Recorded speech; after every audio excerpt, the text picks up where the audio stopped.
Hi, I'm Rebecca. I'm the Psych coach, and today I'm going to be talking about how you can use psychology to improve your day-to-day life. Changes don't happen overnight, but if you can put small practices into place on a daily basis, you will work towards having a more fulfilling life and one that is more enjoyable.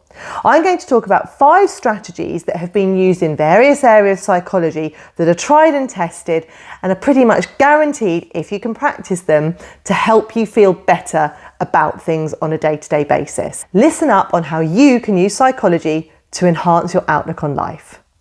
Tip number 1 is to have an attitude of gratitude.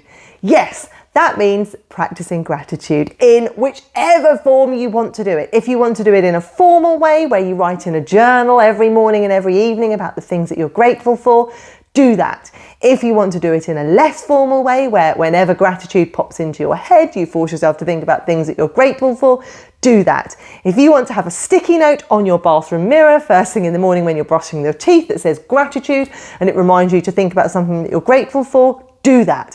Whichever capacity you want to practice gratitude, practice it, but you must practice it. There have been lots of studies that have looked at the impact on practicing gratitude on our well-being. It's undeniable, it's compelling. Adopt an attitude of gratitude and notice the benefit. Tip number 2 is to hunt the good stuff. When we're doing things like waiting for a Teams meeting to start, when we're waiting for the kettle to boil, when we're waiting for a cab to pick us up, our minds will just drift to potentially the next stressor that's on our plate. Or maybe it will think forward to, I don't know, the enjoyable things we've got coming up. But hunting the good stuff is a strategy where when you've got a little bit of downtime, even 30 seconds, you just think, I'm going to sit back and I'm going to hunt the good stuff. What is currently good in my life? I'm not talking about profound things either. I'm talking about the coffee I've got once this meeting is over. I'm talking about the sun that's shining at the moment, or the holiday that I've got coming up, or the comfiness of my washed duvet. Whatever it is, hunt the good stuff. Because our minds are so often compelled to look for the negatives in things, so often compelled to think about the next stressor. So have on your radar to hunt the good stuff. And if you do it in the downtime moments, like I spoke about, waiting for the kettle, waiting for the cab, you get your mind into the mindset of, I'm going to hunt the good stuff whenever I have a spare moment. And that boosts your enjoyment of life and puts you in a better frame of mind. Tip number 3 is savour moments. Savour the cup of tea that you're having. Notice the taste. Savour the conversation you're having with a friend and the bits you're enjoying about it. Savour the meal that you've spent a bit of time preparing. Savour the treat that you've bought yourself from the shop. Savour the smell of the fresh air as you're walking to work. Savour the feeling of being comfy in your bed before you get up. There are so many different ways that we can savour experiences, tastes, smells, sounds, touch. Do that. Use your senses and have it on your radar to savour the moment. If, for example, you've gone out for a nice meal with a friend and you're already thinking about what time you're going to go to bed or what you're doing at the weekend or how bad work's going to be tomorrow, you're not really savouring the experience, aren't you? In fact, it's a bit of a waste of time if you're constantly focusing on what's coming up next. Instead, go there with the mindset of, I'm going to savour this really special experience. Instead of having a cup of tea where you just sort of quickly wash it down, maybe you can afford yourself 3 minutes to sit and savour the taste of it, to sit and savour the taste of your coffee and just breathe in a bit of smell that's coming from it.